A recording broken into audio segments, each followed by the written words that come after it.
Hi, good morning and good afternoon or good night to everyone. Welcome to our seminar, Shifting Perspectives on Damage, Change, and Value. So this is kind of like a continuation of a discussion we had at the AIC conference. And before we start, I just wanted to thank the co-organizers of this discussion, that is the Microfading Tester International Discussion Group and the Preventive Care Network. And I would like also to thank the Getty for doing this, all the infrastructure for the webinar. I'd also like to introduce and thank my co-moderator, Vincent Beltran. And Vincent was the one actually who approached me with the idea for this session. And I was really immediately super excited about it because when I first joined the MC Managing Collections Environments Initiative at the GCI, I began working very closely with scientists, and they were using highly advanced, super precise tools like microfading testing, like acoustic emission monitoring, nanoindenters, and we're really good at detecting material change in the objects and in the art, even before it became visible to the human eye. And one thing that struck me in our conversations and during this work, it was that it was often framed as we are monitoring and assessing damage.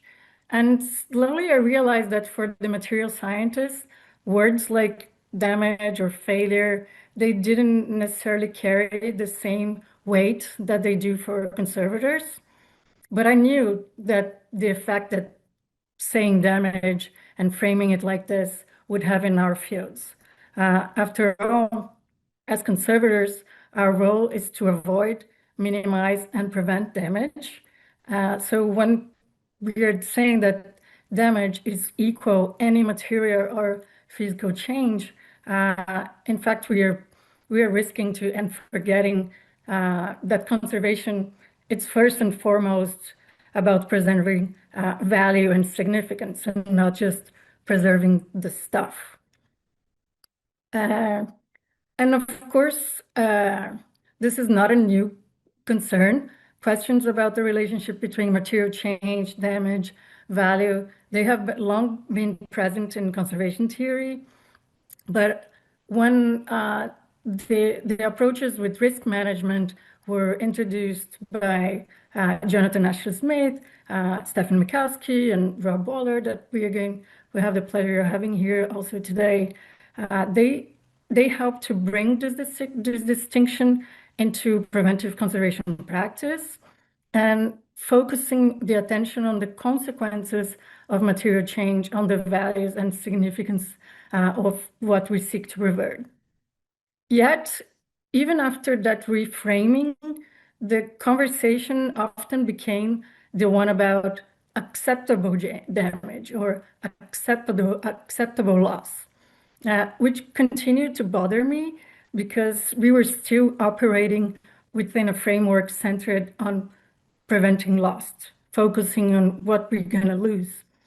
And when our priority or our goal is to avoid loss or to accept or at least cope with the level of our loss, our decisions, they are influenced by loss aversion and risk aversion. And for a period of time that I was working at the Getty and thinking about the workshops that we're going to put together and offer, I was just thinking we just need to convince conservators and collection care professionals more broadly to be less risk averse, or the ways that we could at least demonstrate that the loss was not going to be that significant, or that the risk the risk magnitude was smaller than our initial intuition. But over the time, I realized that loss aversion and risk aversion, they are not exclusive to conservators. Loss aversion, it's a human cognitive bias. And research shows that losses weight more heavily on us than equivalent gains. So it's not surprising that our field, where change is often seen as inherently negative, we tend to privilege material stability to prevent loss over use, access, or transformation. Even more in an environment, I guess, where conservation professionals are often personally accountable for those decisions. So who is taking the risk is not the institution, it's the individuals that are taking the risk. So the loss aversion becomes even higher. But we are seeing a shift in the field, a shift away from understanding preservation solely as material protection and towards thinking about significance and how the values that we attach to objects evolve over time. So this session brings together a set of perspectives that reflect on this shift. And I hope these talks help us to move beyond focusing on what we might lose, so we can start asking, what can we gain? What do we have to gain? So this brings us to today's presentations. We have 4 presentations and 5 speakers, and I'm particularly happy with this lineup because these are people whose works have sparked challenge and supported my own interest in this subject over the years. It's a real privilege to have all of them here today with us. And without further ado, I always wanted to say that I would like to invite our first speakers to the screen. Rob Waller from Protect Heritage, and Jane Henderson from Cardiff University. And the stage is yours. Thank you. Great. Thank you, Cecilia, for the introduction and for your broader introduction to what we're all concerned about here, which I think was really excellent. So, and now to Jane. So today, what we want to do is explore a little bit about how insights from psychology, behavioral economics, and sociology can reshape conservation practice. It's going to be an absolute fly through, but what we're going to hopefully cover is that conservation is not just a technical practice, it's a social, ethical, and political practice. Success depends not only on expertise, but on how we think, frame problems, and work with others. Our key argument is simple. In addition to our responsibilities to provide effective solutions to technical problems, we need to think beyond technical puzzles and strive to discover solutions to social mysteries. So just like Cecilia was saying about the psychology of loss, there are so many insights available in psychology and in sociology that we think can really enrich the conservation field. And I think that they're not just philosophies, they can offer practical tools for us to enhance our thinking and also even our foundational understanding of heritage values. And I think that the insights that we can gain have real relevance for personal change, and they expand the possibilities for the profession to advocate effectively for their goals whilst working with others to deliver on shared outcomes. We will talk through just a small selection of the theories and concepts that we have found valuable and bring these together with the question of puzzles and mysteries. First, let's consider how we think about risks and benefits, because as Cecilia pointed out, we have what psychologists call a prospect theory, where we give more weight to feeling a loss than we do to feeling a benefit. But we want to give equal weight to benefits and risks if we're really going to be serving society as we might aspire to. So we thought we would want an equivalent to the agents of change or agents of deterioration to describe benefits. And we call these kinds of benefits. But what might those benefits be? For a start, they might be emotional benefits, a sense of place, functions, economic, aesthetic, educational, and so on. We should note here, just like the risks, you could have more than, just like for risks, you could have more than one specific risk, you could have more than one specific benefit in each of these broad categories. If we have to frame the benefits and risks of an event or activity, then suddenly options attract both benefits and risks to our minds. Nothing starts from a zero base.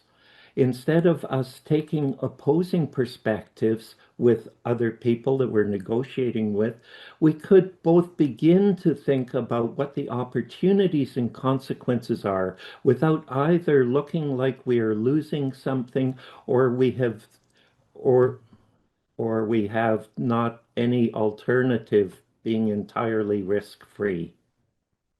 So by taking away the imagined idea of the risk-free alternative, the idea of things safely in store, what we're saying is that all options should have the consequences of both the gains and losses, not described individually, but collectively.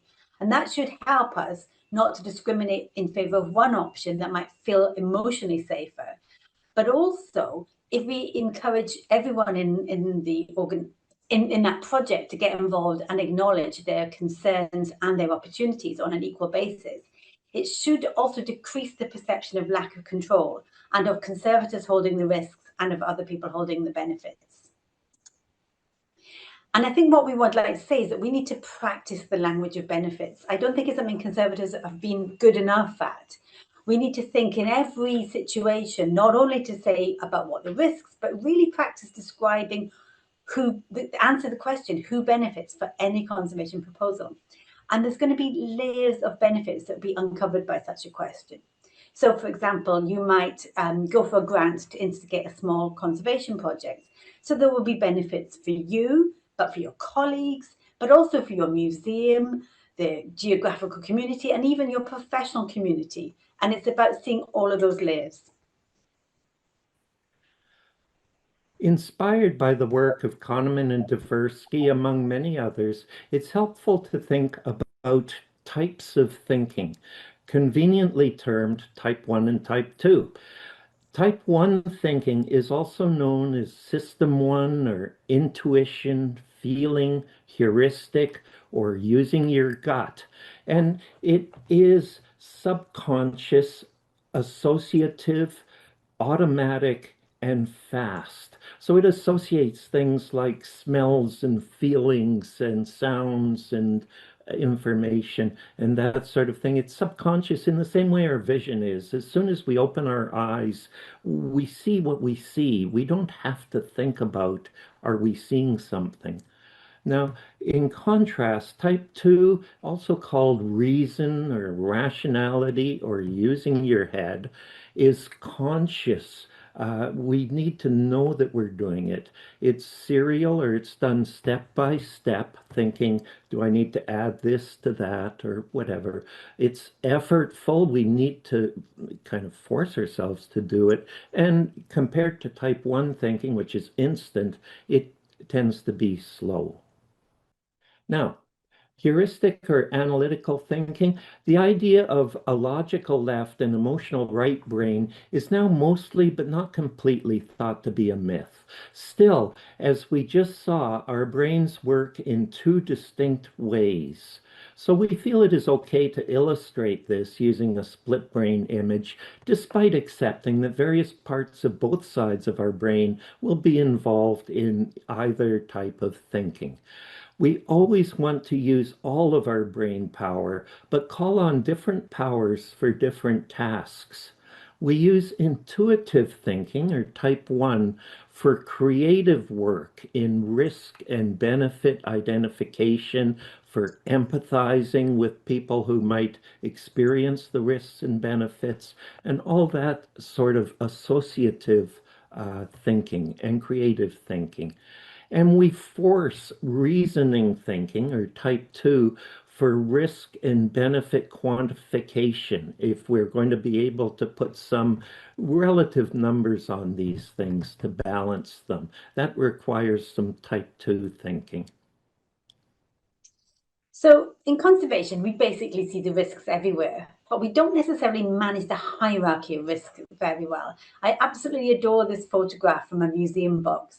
If you can't quite work it out, it's a crepe paper dress. It was a kid's costume that they wore to an important event in UK history.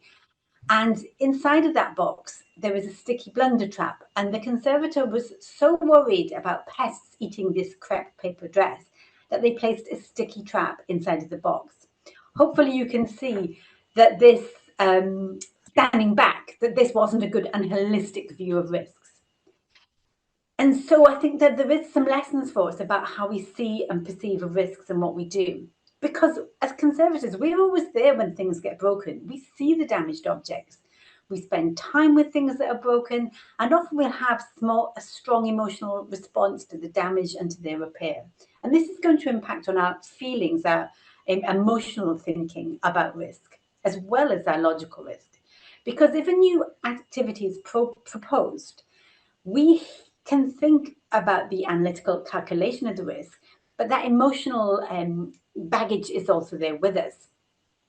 And that especially if we're going into a conversation or exchange where we feel that all the consequences of any decision will sit with the conservator, with us, and we see that a proposed activity is a new set of risks, then we might be quite tempted to go into adversarial mode and think, well, how little can I concede? How little of these new risks can I let in? How can I negotiate them down? And I think that this puts us in quite a difficult and confrontational position. And I think if we try to recognize and deploy our risks and benefits calculator and identify both our emotional and logical thinking here, we might be able to manage our responses to proposals in a more constructive way. But if you recognize that the perceived risk might not be as serious as it first feels, then what intellectual exercise can you use to help you rethink and still offer wise counsel?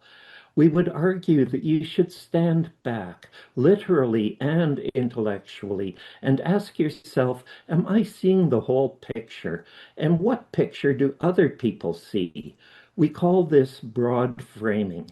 If you take a broader frame than considering an individual item at risk and think about all of the risks across all of the collections over many years, then you should be able to move away from defaulting to a defensive stance and negotiating compromise. You could enter a space where you look at the horizon and see you are all walking toward a common goal. Which takes us to compromising and optimizing. All too often, the goals of conservation are presented as a negotiation or a compromise with other activities of our organisation. And we think this is quite an unhelpful formulation, which arises from fairly understandable biases. What we think you should do is reframe, so standing back, onto higher level goals, like the societal benefits of an activity. We think doing that will help us to optimise our conservation strategies, rather than enter the more confrontational approach of compromise that always suggests winners and losers. So in compromise, we partly achieve our operational goals. Compromise leads to concessions and a sense that everyone has to sacrifice part of their agenda. Yet many conservation concerns demand critical specifications. So modifying a requirement by changing a specification from far outside the critical threshold to simply a bit outside the critical threshold is often of little or no benefit to the collection. An alternative to compromise is optimizing towards a common goal. And skillful and responsible collections management within museums, libraries and archives often involves developing, preserving and using collections for the benefit of humanity. So you would think that in those institutions, we should always be able to find a cooperative and collaborative teamwork approach to the delivery of these duties. And yet our described experience often defies such optimism because somehow the staff find themselves in conflict with others while seeking to deliver their part of the mandate. In a nutshell, we can either work focused on our concerns alone, or we can join forces around a common goal to achieve higher level objectives. This leads us to consider a deficit-based versus asset-based mindset. Deficit-based thinking encourages us to think about improving systems, rectifying deficiencies. It tends to being a blame-based system that focuses attention on what can be lost and, by implication, encourages us to allocate the blame for a certain or potential issue to others or internalize it ourselves. But someone is going to be to blame. In some situations, such as responding to a power failure, it is necessary and appropriate to take this deficit-based approach. In other situations, its problem-solving focus can feel polarizing and demotivational. It is normal conservation practice to imagine future risks and preemptively manage them. Combining this with the common misperception that use necessarily increases risk creates problematic mindset that conservation and access must be in conflict. This fosters a mindset of focusing on problems, that is, adopting a deficit-based thinking approach. We believe this makes deficit-based thinking an easy trap for risk-focused conservators to be caught in. So another of the tools that we're recommending is this asset-based thinking approach. It encourages a positivity bias that's moving from a concession mindset to an optimization one. And what we're encouraging us to do is to look for the people and the things that help take us where we need to be. This has to be understood in combination with this broad framing. And our focus then can shift from what we might be characterizing as wrong, such as adverse relative humidity or the children are touching the collections, to what could be positively valued. Perhaps it's an increase of visitors on a rainy day or children enjoying collections. Just to explore this perspective idea a little bit more, perceived importance depends on perspective. In this image, values are arbitrary but reasonably representative. If my primary responsibility is the conservation, and I see many objects after some instances of damage, then I might perceive the damage as being disproportionately large as a concern. In contrast, I may fail to recognize how large the reduction in social benefit of not using an item might be. So a question you could ask to use this tool is, am I recognizing and labeling my perspective? So am I recognizing what I'm doing as being just my perspective? But are we also doing the same to others, understanding what their perspective? So which way are they looking at this pie chart when we're negotiating and collaborating? Because if we expand to other people's perspectives, we can broaden our sources of feedback, which will improve our decision making. And that leads us on to the question that we hope is the key take home from our talk. Are you solving puzzles or mysteries? Puzzles are structured problems. They have all the pieces, even if they are hard to assemble. They might best be solved by hunkering down with a calculator and blinders on. Mysteries are different. They evolve over time, contain contradictions, and cannot be solved through purposeful effort from a single perspective. Instead, solutions to mysteries must be discovered through combined efforts. So a puzzle-like model is suitable for problems that are complicated, so that there's lots of features, but you can understand the relationships between them. And even sometimes there's a little bit of limited complexity. But where you have greater degrees of complexity, you can understand that as a mystery. And in a mystery situation, any stakeholder can change their opinions or even their underlying values as a result of self-reflection, reflecting on opportunities, as things change through time and so on. So we should see those more social engagements as mysteries rather than puzzles. And do not worry that they're not puzzles, just embrace the mystery. We might believe, or at least think and act as though we believe, that the ultimate answer to life, the universe, and everything can be found through rational analysis, provided we can properly link together enough puzzles.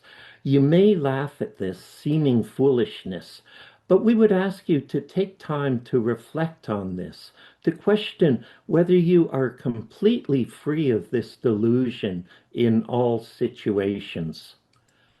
In contrast, mysteries defy representation in fixed model structures.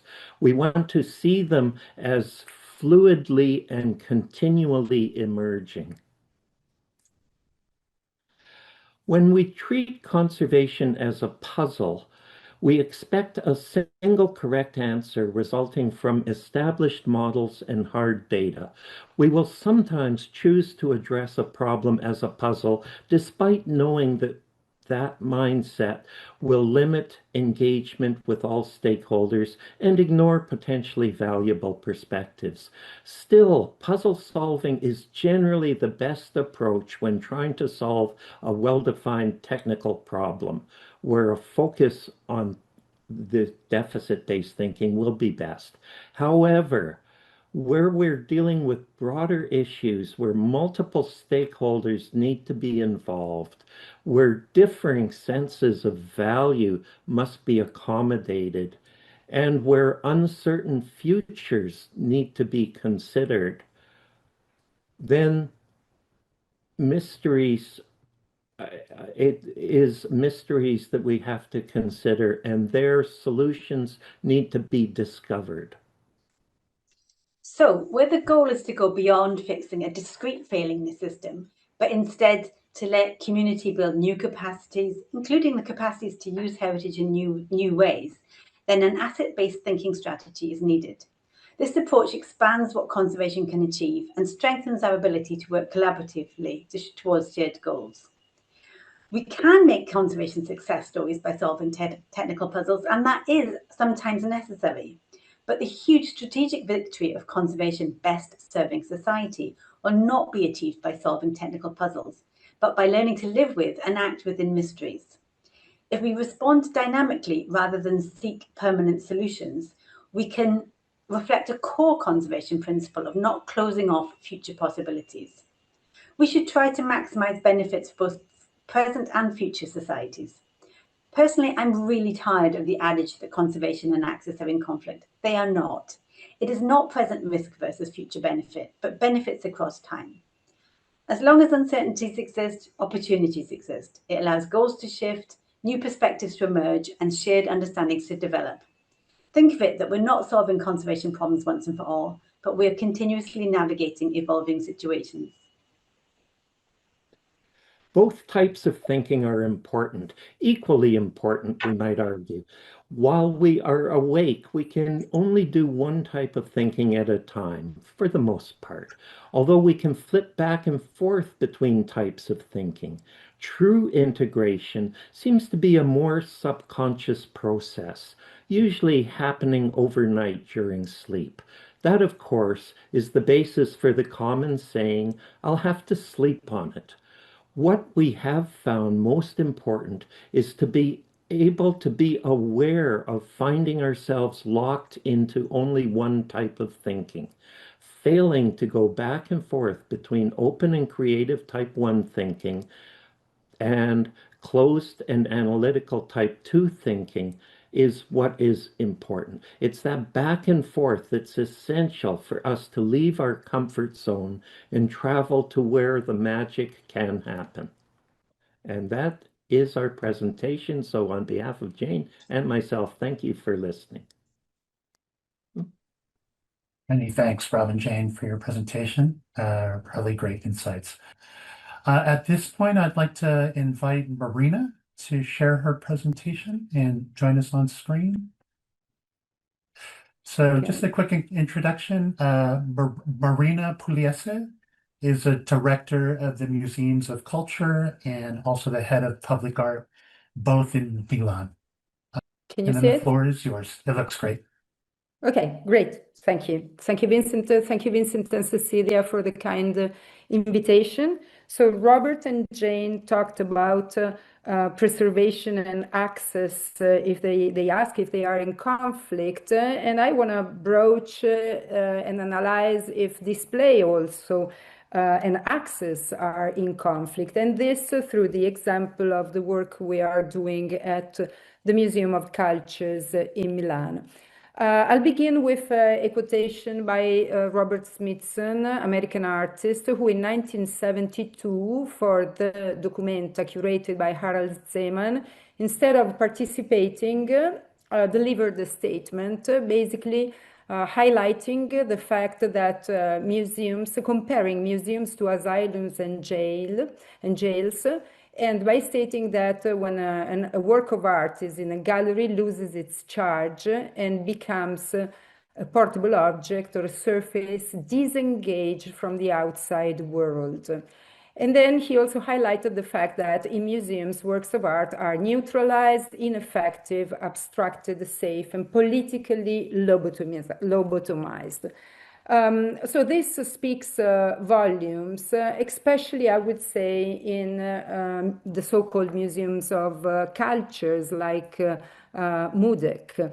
So we began thinking with our curator to the display case and what is the effect that the display case has on heritage. Of course, is a symbolic device like the frame and the pedestal.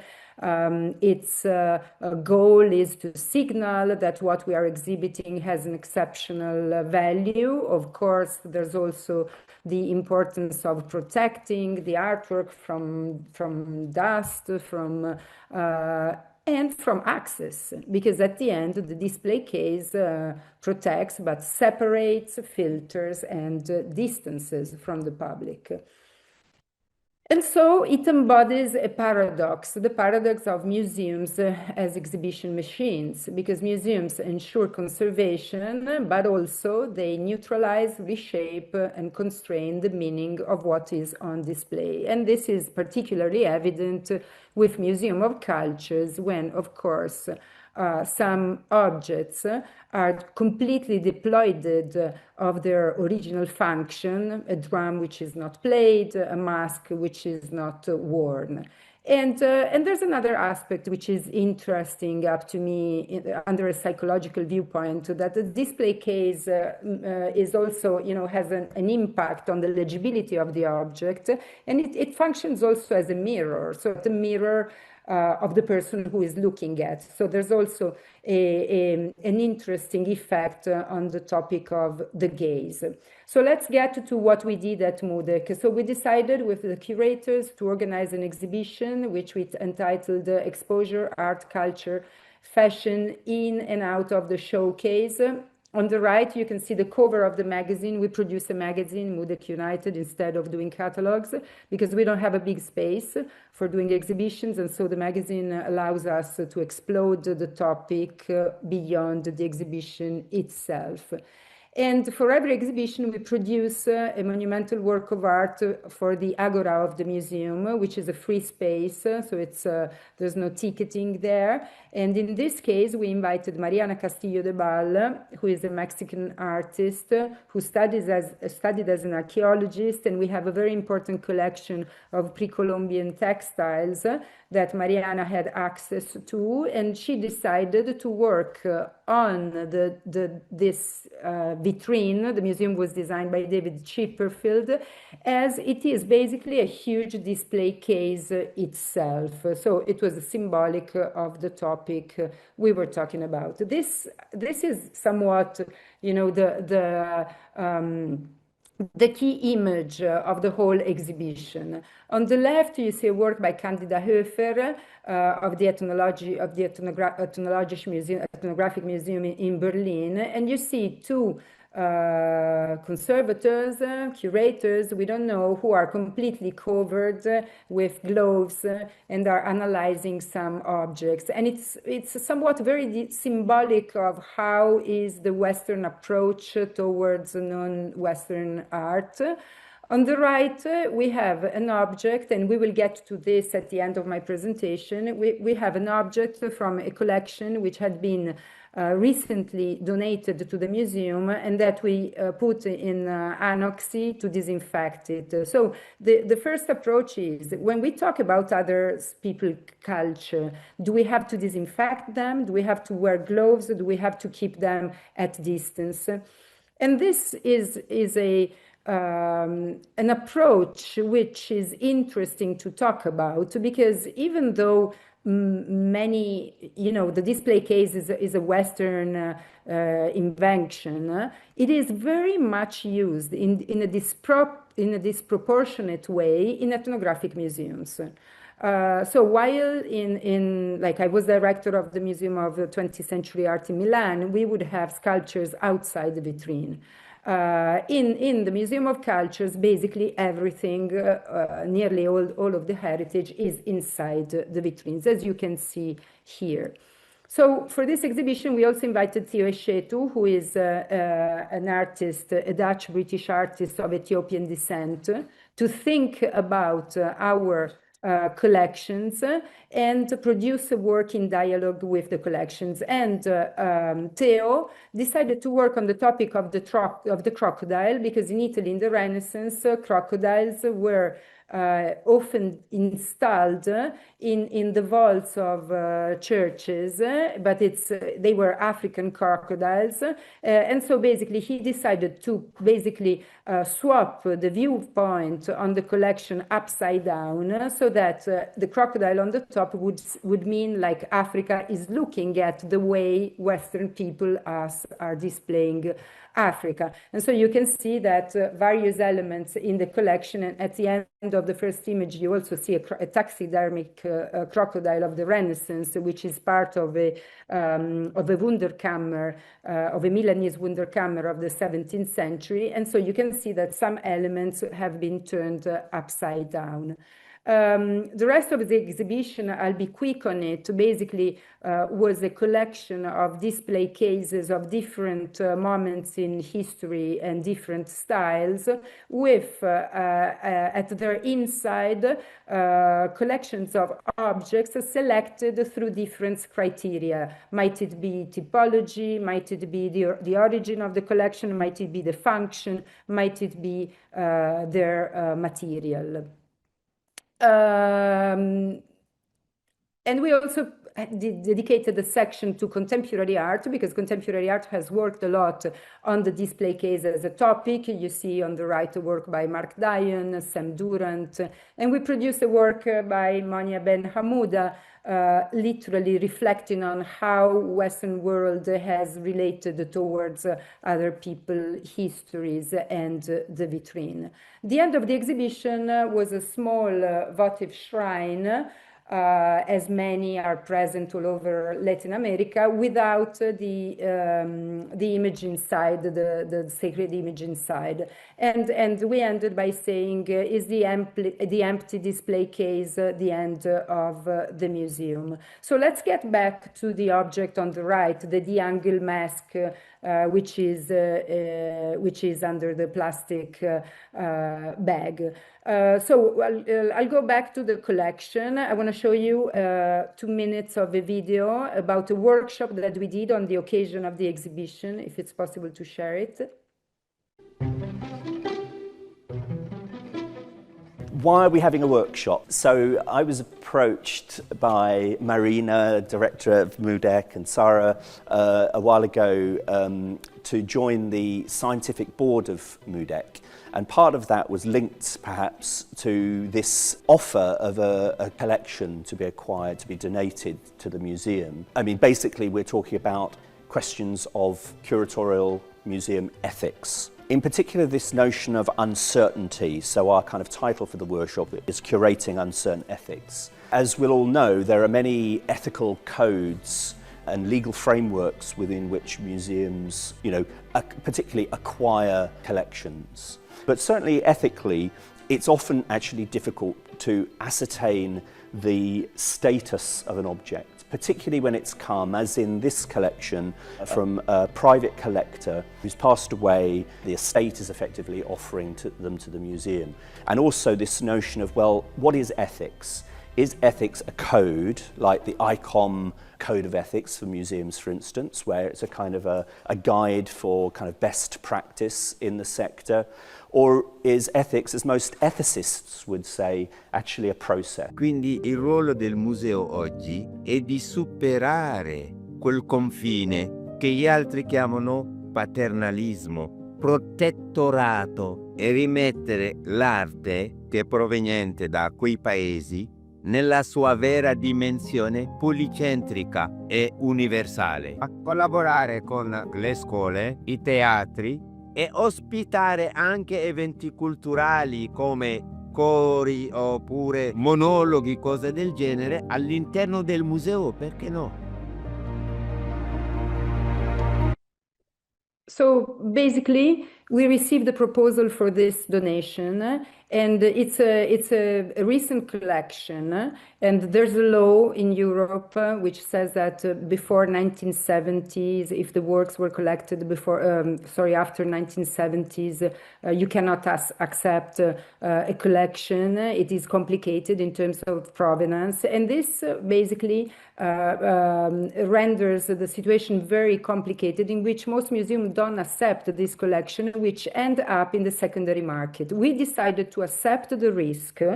We decided to analyze the collection with communities of interest and source communities, to divide it, to give back the works which had to be given back, to keep the ones which were safe and okay to keep in terms of ethics and provenance, and also to use a part of it with communities in theater representation and for contemporary artworks. So basically, we try to have an approach which was not, which was open to a different idea to preservation, display, and access. Thank you. Thank you very much, Marina. Always very insightful to hear you. Next, I'd like to invite to the screen Josefa Orego from the Museo Chileno de Arte Precolombiano. Hello. Firstly, I would like to thank the organizers of this webinar for inviting me to speak today. It is a pleasure for me to participate. In this presentation, I will share the experience of a collaborative documentation project called Catálogo Razonado that was developed at the Museo Chileno de Arte Precolombino over the last 3 years. Through this initiative, members of indigenous communities currently living in Chile have been invited to engage directly with collections created by their ancestors. And by acknowledging the voices and knowledge of these communities in relation to the collections safeguarded by the museum, our understanding of what constitutes damage, change, and value has shifted substantially. And this in turn has influenced the way decisions are made regarding the preservation within the institution.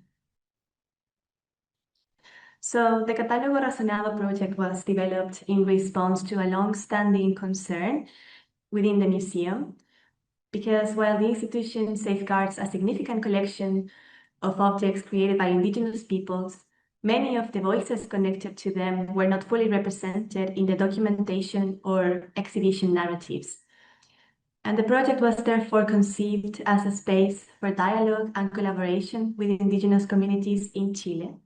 The aim was not only to enrich the documentation of the collections, but also to understand how these objects continue to be valued by their communities today.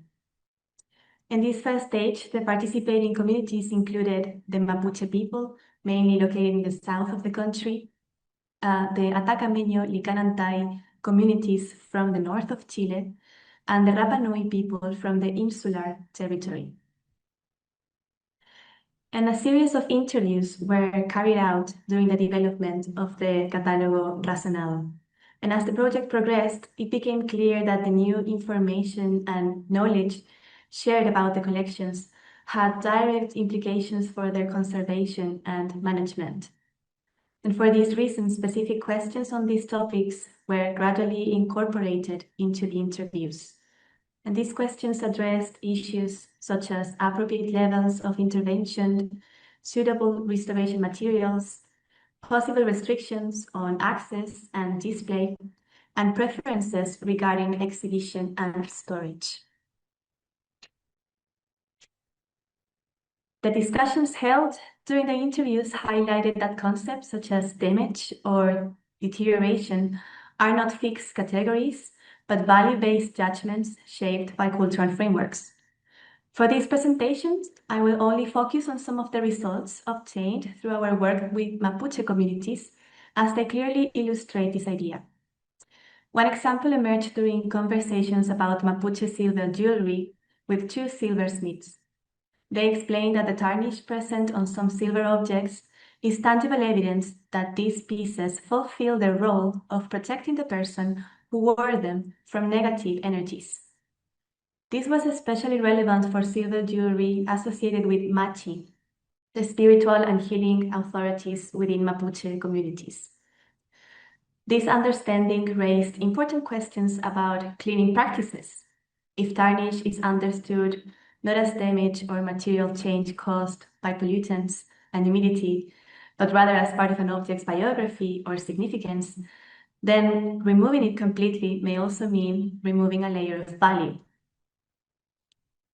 And these discussions became even more complex in the case of the Chemamul, which means wooden person in the Mapuche language. And you can see 7 of them here. They are currently on permanent display in the Chile Before Chile exhibition and became a central focus during conversations with Mapuche representatives. The Chemamul are these large wooden sculptures that traditionally mark the burial sites of Mapuche people. These figures accompanied the journey of the deceased into the afterlife and represented their spiritual presence and connection to the land. Traditionally, Chemamul were visited by members of the community who would speak to them and offer them food and drink. And even in the case of a Chemamul representing an important or wise person, people will come to ask for guidance. But from the colonial period onwards, many of these were destroyed or removed from their original contexts. Some eventually became part of museum collections, such as those at the Museo Chileno de Arte Precolombino. And unfortunately, the exact provenance of the 7 Chemamul in the collection is not fully known.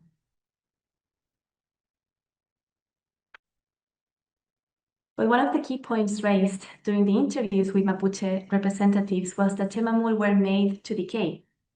Their intended life cycle is to naturally decompose and return to the land, a process that is fundamental in Mapuche culture. So from this perspective, their removal constitutes a violent act towards the deceased and a profound disconnection from their intended purpose.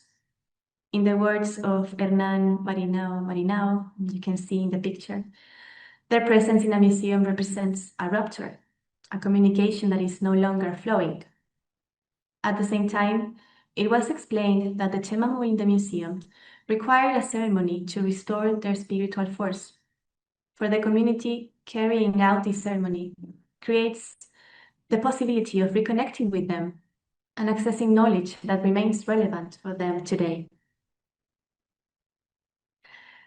But in April of last year, during routine maintenance of the permanent exhibition, frass was detected in at least 3 of the Chemamul. According to pest specialists, the infestation was likely caused by a common furniture beetle that had remained inactive within the wood for a long period and was triggered by environmental conditions in the exhibition space. This prompted extensive discussions within the museum team about how to proceed. On one hand, any disinfection treatment will be highly sensitive given the spiritual significance of the Chemamul and their intended natural decomposition. And in a way, the presence of these insects seemed to be fulfilling that process. But on the other hand, the infestation posed a serious risk to other organic materials on display, whose context and preservation needs are quite different. Furthermore, it was evident that allowing material decay to occur within the museum would not in itself resolve the deeper issue of the Temamul's loss of connection to their land and to the cultural and spiritual meanings they embody. So ultimately, the decision was made to proceed with the disinfection of the Temamul. This was not an ideal solution, but it was a necessary action within the specific context of the museum. Identifying an appropriate treatment prompted significant debate. While cold or agnoxia treatments and even ionizing radiation are often considered best practice for organic materials, they were not feasible in this case due to the large dimensions of the Temamul and the lack of local facilities and expertise. So as a result, a chemical treatment was carried out in consultation with pest specialists. A low concentration of deltamethrin in aerosol format was carefully injected only into existing exit holes and cracks. The intervention was carried out only once, and it's fully documented in the museum's records. In future, conservation will focus on environmental control and ongoing monitoring to prevent any re-emergence. However, what I would like to emphasize from this case is that although the pest infestation was complex and challenging, it created an important opportunity to work more closely with the Mapuche community. Rather than focusing solely on a technical solution, the process opened a space for reconnection. So prior to the disinfection treatment, a conversation took place with Mapuche representatives to discuss the proposed intervention. And following this, a Gellipun, a Mapuche prayer ritual, was carried out by the community with the participation of museum staff. This ceremony was understood as a crucial step towards restoring the spiritual connection between the community and the Temamul. And it also helped strengthen the relationship between the museum and Mapuche representatives. So finally, the case of the Temamul remains open and may lead to different decisions in the future. But in the meantime, conservation will focus on preventive care while recognizing that supporting these living practices is also essential to their value and safeguarding.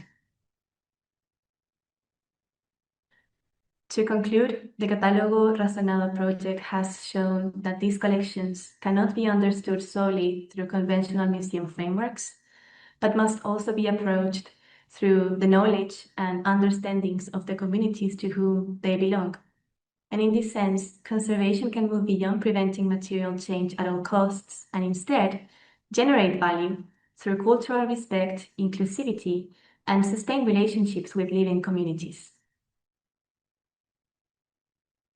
I would like to acknowledge all the artisans, elders, and experts who participated in the Catálogo Razonado project, as well as the researchers who led and carried it forward. Thank you very much for your attention. Many thanks, Josefa, for such an interesting presentation and how you're integrating different perspectives and different communities on that work. At this point, our next presenter is going to be Holly Salmon. And Holly Salmon is the Director of Conservation at the Isabella Stewart Gardner Museum. And the floor is yours, Holly. Thank you. Thank you so much. I want to start by acknowledging my wonderful colleagues and co-authors, Anna Rose, Jess, and Lucia, who are listening in as well. And we would all like to thank the organizers for including us in this conversation. The Isabella Stewart Gardner Museum is a private museum in Boston where the building, collection, and installations are all the creation of one phenomenal woman. The Venetian-style Palazzo building has a glass-roofed central courtyard surrounded by 3 floors of galleries, each one carefully curated with artifacts spanning thousands of years and 5 continents. Upon her death in 1924, Gardner's will was enacted, stating that, and here I'm quoting, "the pictures, statuary, works of art, bric-a-brac, furniture, books, and papers are to be kept in trust as a museum for the education and enjoyment of the public forever. This meant that nothing could be moved or changed, leaving us a responsibility not just to the individual works of art, but to the museum as a whole. Now, we all know that preserving something forever is nearly impossible. Instead, what we can do is slow down the deterioration process. We can also challenge ourselves to stop viewing loss as inherently negative, as we've been talking about today. We can flip the script, recognizing that as we try to conserve original material, every treatment does present a risk of loss, but there's often a corresponding gain. For example, removing microscopic silver particles during polishing means that the silver shines and giving us an aesthetic gain. We also regularly justify destructive sampling in our work because it results in information gain. Under this premise, we are using a disability gain framework to think about loss. Disability gain, a term borrowed from disability justice scholar and bioethicist Rosemarie Garland Thompson, means that instead of viewing disability as a loss or a problem that needs to be fixed, we can think about the generative opportunities that exist in the world because of disability, offering the human community possibilities for unexpected resourcefulness. Accepting loss as gain is easier to embrace in some cases than others. However, we have learned that even a very painful loss can be reframed. In the early hours of March 18, 1990, 2 men gained entrance to the Gardner Museum and stole 13 works of art, including Rembrandt's only known seascape, a Vermeer, 5 Degas drawings, and an ancient Chinese vessel. This heartbreaking loss is something that we all and the museum has grappled with ever since. We have left the empty frames on the walls as placeholders for the recovery of our stolen works, and to remind visitors that Gardner intended for us to make connections between these works and the every detail surrounding them. The curiosity about the theft is the gain, and we have chosen to actively engage with that, steering the narrative beyond the painful loss of these masterworks to see all that we still have to share. One way the museum has flourished is by inviting living artists to engage with the collection. Last year, sound designer and artist Scooby Leposki responded to the stolen Rembrandt painting, Christ in the Storm on the Sea of Galilee, by creating a sound installation that was activated as you approached its empty frame. It gave visitors an auditory experience of how the storm, crashing waves, and struggling sailors might have sounded. Through this work, we have found gain in the most devastating loss with a new sensory way of experiencing art in our ocular-centric world. An undeniable result of the theft is that people all over the world have heard about the Gardner Museum. But if some people come specifically to see the empty frames, we hope they also discover what else this magnificent collection has to offer. And we appreciate that sometimes it draws attention to our conservation projects, like the restoration of this 16th century ceiling that was highlighted in the most recent theft anniversary. Today, we will look at 3 other examples of how we have reframed what might be considered loss into a much broader range of gain.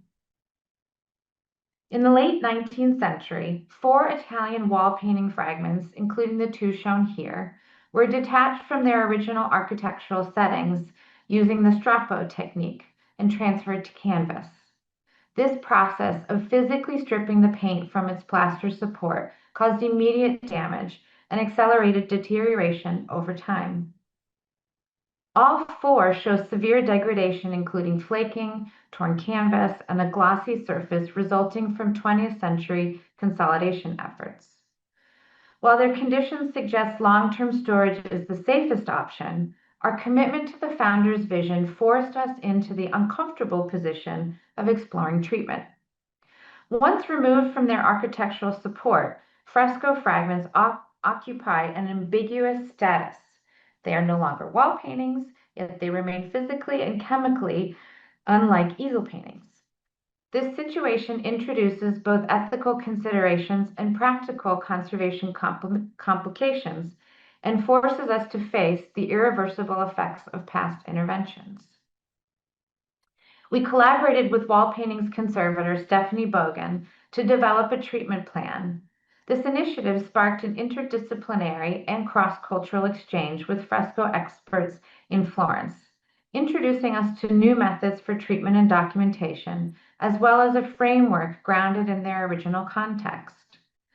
Balancing respect for the work's historical setting and appearance with recognition of the irreversible effects of past interventions, and the way that these must inform current decisions, emerged as a central theme of the project.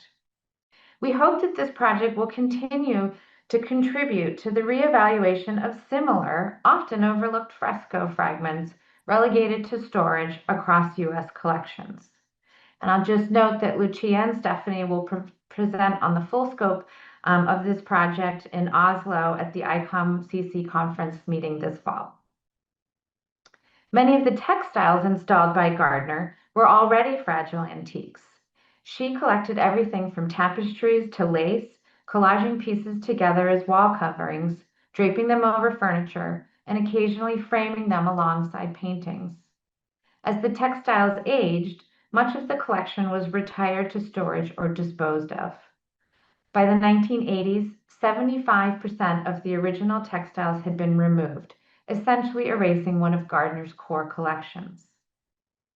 Some of those textiles were replaced with similar but inaccurate pieces, altering Gardner's intent. So today, we often use more accurate reproductions as one of the primary methods for preserving the original appearance of these spaces. We commission new textiles guided by photographs from Gardner's lifetime and samples found in storage. Working with skilled craftspeople, we invest in traditional methods for making these gorgeous materials, just as Gardner did in her lifetime. This approach allows us to support artisans who are preserving historic manufacturing techniques. In some cases, we also have to build up our comfort level with textiles left in the galleries, even though they show signs of wear, such as this fabric once used by John Singer Sargent to frame Gardner in a halo. The damage has already been done, and we have to ask ourselves, is it better to have a blank spot or a faded textile? Is there more loss in consigning the textile to storage when it could still tell a story in the gallery? Now, at the heart of the museum is the courtyard containing a working fountain.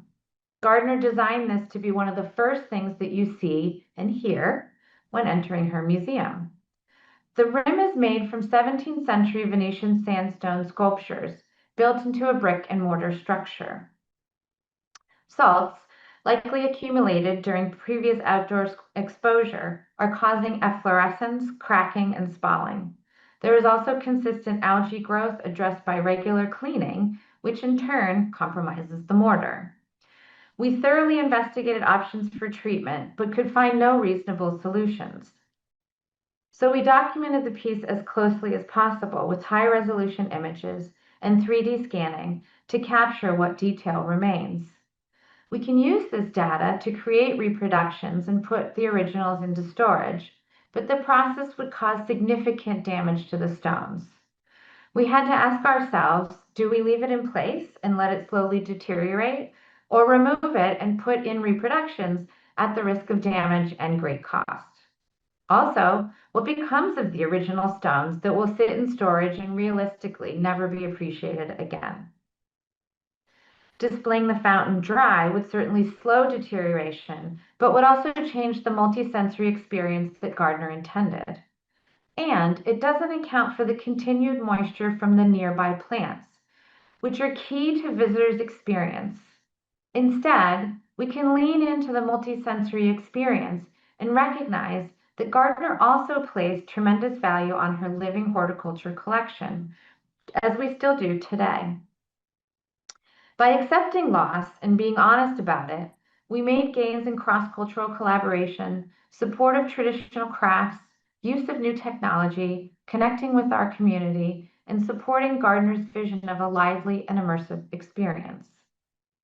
The Gardner collection requires us to reevaluate best practices and what it means for a collection to be on view forever.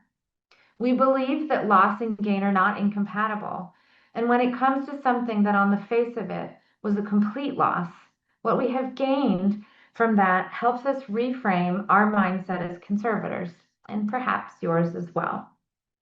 And along with my co-authors, I would also like to thank everyone else listed here. And thank you for having us share in this discussion today. Thank you, Holly. I think I can listen to your talk several times, and every time I enjoy in the same way, and every time I'm particularly pleased by the possibility of putting a puzzle and questioning the risk assessment and the stolen part. Like, is it a complete loss, or how can we quantify it in the technique? But maybe we can discuss this in the next part of the webinar. So I want to call all the panelists to turn their cameras on and join us. And to get the conversation going, I'm going to ask a question, I think, that for all of you. And I'm asking, do you think that conservation sometimes has become a victim of its own success? We became so good in identifying and preventing any material change that we become less comfortable discussing what we might gain accepting risk. So if anyone wants to start. I'm happy to kick off, both with a potential answer, but also a question to put back. So one of the comments that was made when we were discussing this question came from Anna Rose, our textiles conservator. And she said that certainly in relation to textiles and fashion conservation, it can certainly be a victim of its own success. You know, we don't want donors asking to borrow clothes from the collection, but it also can't be our job to archive every sock and glove from the 19th century, right? So this can be a challenge in terms of how we think of preserving textiles. She also had a great paraphrase from a Twitter quote of, do we save the forest by cutting down all the trees and then putting them in a tree museum? So it's kind of an interesting way of thinking about that.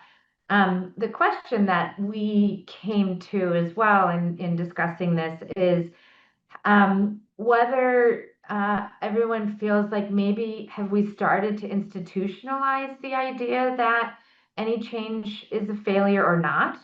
Do the training programs discuss these questions, and is this becoming something that is more of a conversation that is being brought up, especially in that moment, right, where you're starting your career? And certainly many of us have been, that was the point where we really learned no damage is acceptable, and that's the understanding. Turn it a little bit from are we suffering from our own success to is it a problem that we are perceived as being extremely good, like mother's milk, conservation? It's always struck me, it's who's going to argue against that? And especially if we narrowly frame what we're thinking about preventing, something happening where we really don't want something to happen. It's that narrow framing and then perception that, oh, it must be good, where if we just broaden the frame to think about how are we serving society today, tomorrow, 10 years from now, then it really is quite different. If I could join in, I mostly work with smaller museums in Wales, and I can assure you that we're still licking with our roofs and dropping things and stabbing things with pens all over the place. And there's plenty of changes that we don't really value that much going on. So I'm pretty confident that we won't run out of conservation challenges certainly here. And so I think that I haven't really ever operated in an environment with the total conservation control. So I've never really been able to stand on the edge of the possibility of, stopping entropy with my magic conservation powers. So I suppose, but in terms of, you were sort of saying about victim of our own success, I think that we can become a victim of our own ideology, which is the idea that stopping change is both possible and desirable. So if, the beautiful fountain and the stone carvings that Holly was seeing, I'm so glad that you didn't take them out and put them in storage, because to me, that would be the failure, to say that to have a thing conceptually not change in storage is better than to have a thing available for people to use and enjoy. So, and it was such a beautiful example, because it's such a beautiful place, and the whole thing, everyone who goes there talks about how beautiful the space is, and we could obviously take it all apart and put it all into freezers, but kill the whole thing. So I think that I don't think we're going to stop seeing things get dropped and scratched and whatnot around the world. And there's plenty of people bombing things at the moment. So, there's no shortage of things getting broken at the moment. But I think that if we think that our job is to stop all change, then I think that's the trap. Yeah, I think it's great that our discipline has advanced so much, and now we have new tools, new analytical tools to measure the damage, for example, like the microfading tester or the acoustic monitor sensors and all that. But sometimes perhaps that give us such a detailed information about what's going on in an object and how it's reacting to the environment that if we get caught in that detailed information, perhaps that makes us more anxious about what's going on. So I think that we as conservators really have to try to reframe our approach to the discipline and not forget the bigger picture, the bigger context in which we are conserving. And just to point out an example of my presentation, perhaps some of you noticed that when the two silversmiths that came to the museum and handled the silver jewelry that is safeguarded here at the museum, they touched them, they handled them with their bare hands, no gloves.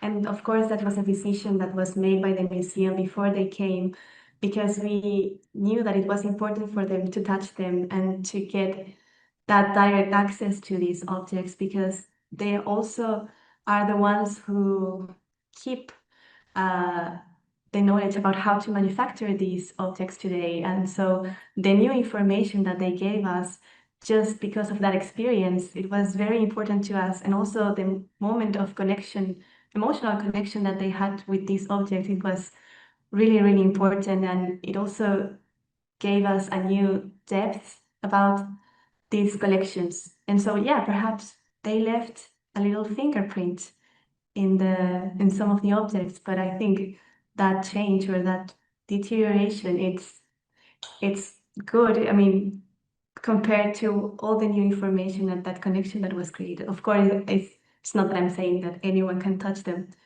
but sometimes we can accept that. I just wanted to add that I think there has historically been also a little bit of a cultural confinement of conservation, which evidently is basically getting out of its bubble, and this webinar today is the proof. But I do believe that conservation is an intellectual job. It's not just about practical practice, and I believe that the discourse that conservation has always to be, included in any kind of discussion when it comes about, the value of the artwork, the relationship with the community sources, with communities, the display, and by doing that, of course, you change perspective too, because you can see things get less polarized. Yeah, I guess my next question is kind of related to what you just said, Marina, because in an institution, like often we still see those silos, right? Like conservation, and they'll come and like only think about the things we might lose and people we're gonna touch, and I just treated this object, so it's gonna ruin my work, and so how do we transition? Because now we all agree, okay, we have to talk, but how do we create like an institutional culture where making decisions under uncertainty becomes more comfortable, and then we're not in the blaming individual people?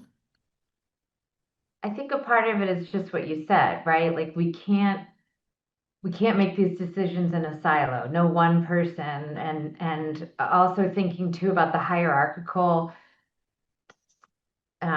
way of making that decision, right?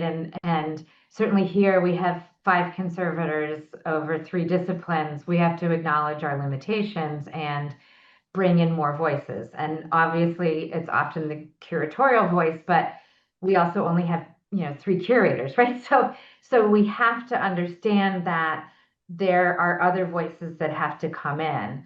And essentially in a moment where we talk a lot about, decolonization of museums, are we actually thinking about cultural context for the object in addition to how it's presented in our space? So I think those 2 concepts, right? Like thinking about the cultural context of an object, and then also just recognizing you cannot work in a silo. It has to be something that brings in voices, and they may disagree. And Jane, I like that you talked about, like, let's turn it around to what are the solutions that we can find together using our individual knowledges and experience. But also, if I can, it's the overall idea of museum, which is changing as museums are more and more participatory. And I mean, I don't remember who of you showed the icon for the wheelchair for disability in an active way, and I loved it. I signed it. So, by thinking in a more inclusive way, by listening to more voices rather than just the voices of the specialists, basically we disrupt the hierarchy, because of course, once the hierarchy was the art historian, and then the conservator was below, and then the communities were probably out of the door. We're just, the visitors, the people paying, the ticket, and we're changing that paradigms. And of course, by changing this, these are all consequences which are, important. It's important to listen to different perspectives. Recognize that those kind of changes are going to be slow, and our task is to nudge constantly in the right direction, and be patient and understand it's going to be slow for whole institutions to change their kind of risk appetite and risk tolerance, and be accepting of uncertainty. I think at this point, we'll shift to the Q&A. There's a few questions that have been posed, and I'm sure they would all love to hear your answers. So we'll start with a question aimed at Jane and Rob. It's, do you think that social change or social perception or accessibility could also be considered as agents, so similar to the other agents that you showed in your presentation? You want to go, Jane, or You start. I mean, we talk about this all the time. Right. Well, I think from a risk assessment and management perspective, the nice thing about the set of 10 agents, I prefer agents of change to deterioration, because a fixation on deterioration neglects people jabbing pens through things and stuff like that. That's not deterioration, but it's definitely a risk. So we focus on agents of change. And the nice thing about the set of 10 that we work with now is that they can all be considered in that kind of hard system view as direct causes of change that could result in a change in value. And just being direct causes as opposed to broader factors like inadequate budgets, poor staff morale, things like that. Those are all factors that influence risks. But just having this set of agents that are clearly defined as immediate causes of change is very helpful. So we do try to stick to that. I think that there's a distinction between things we don't like and things which sit in a technical risk framework. So there's lots of things, we don't like, colonial collecting policies or, gender discriminatory labels and things like that. All of those things are, from my perspective, problematic, and they come in the way between us getting the maximum experience from our collections.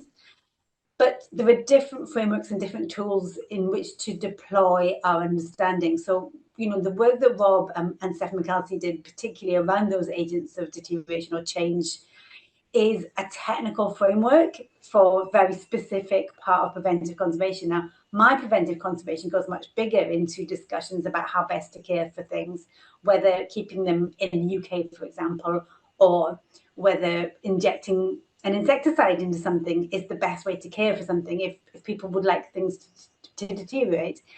But I think that we should be having those conversations, but we don't need to shove them into the agents of deterioration in order to have those conversations. And therefore, we can say, well, what other factors, what other models and toolkits are we using to talk about our social responsibilities? And there's the pestle and those sorts of things are really, really helpful for doing that.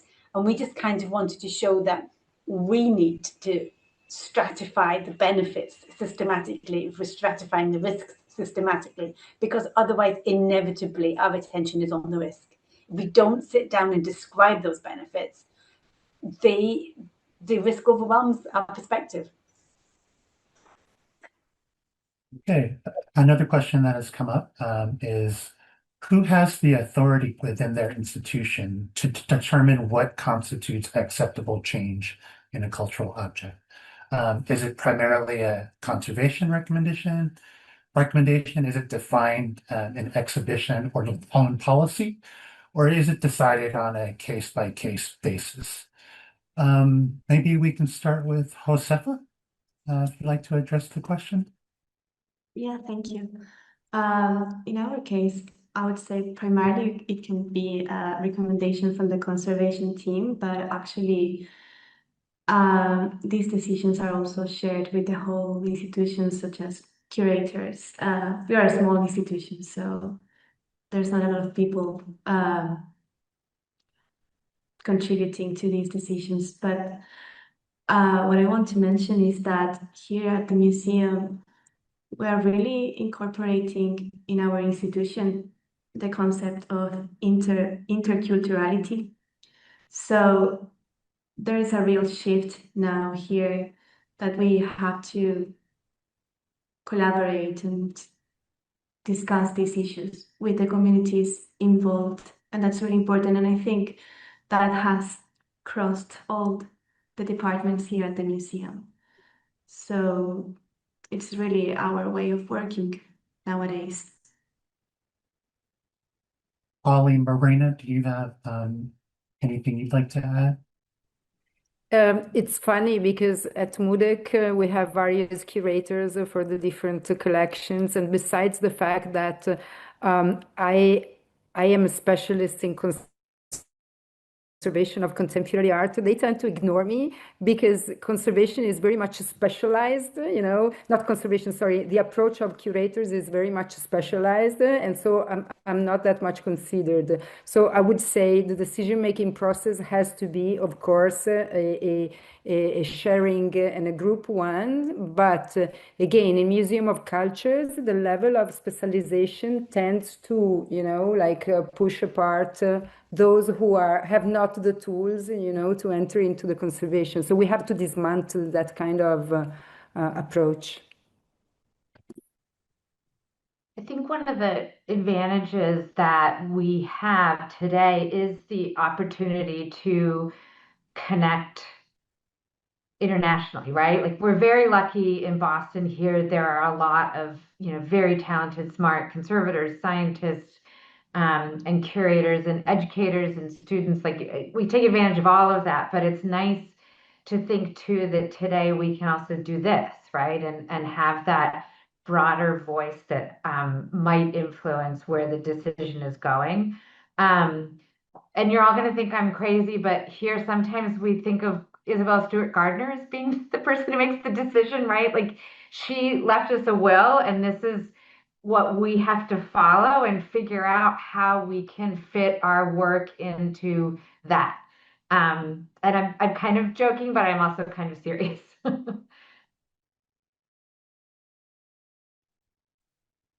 Okay, we have another question for Jane and Rob. It's how can collection staff deal with bias when it comes to heuristics in decision making? That sounds like a webinar in itself. Thank you, Frankie, for your question. I just checked, it was 10 years ago that Rob and I published a paper in Studies in Conservation. I know, makes us feel even older, on different types of decision making. So there's more of an answer there to be had. But I think that we talk about noticing and we talk about acknowledging a lot in society. And I think that's a good way of thinking about it. If we notice what we're doing and acknowledge what we're doing, we can't get rid of all our biases. But if we are involving other people in conversations, then we've got two sets of biases, and we have the opportunity to be illuminated when someone sees a different perspective from us. So the more people that are involved, exactly what Joseph is talking about, is that they're involving this cross-cultural community. It brings in these multiple perspectives, and it helps you ask the question, is this tarnish a problem? And if the tarnish isn't a problem, then, where it's a heuristic to go, I'm a conservative, shiny, shiny, shiny. I can do shiny. I can make it shinier than the next person. And of course, we love making things shiny because we're really good at it. So like that kind of emotional, let me just clean that. That's there. Now, on the other hand, you can imagine yourself a rational decision maker who's making all this database information, but actually it's all coming from an emotional perspective. So it's important to see both sides of that. So things like spending time to notice what you're doing. I'm a huge advocate that your conservation record should start with, what do I feel about this object? When I was presented with it and after 3 weeks working on it, I mean, I had an object I worked on for a year, and for sure I was in love with her by the end. And I still think she's mine when I go and see her in the museum. So I have a completely different relationship with that object and a complete obsession to work on something.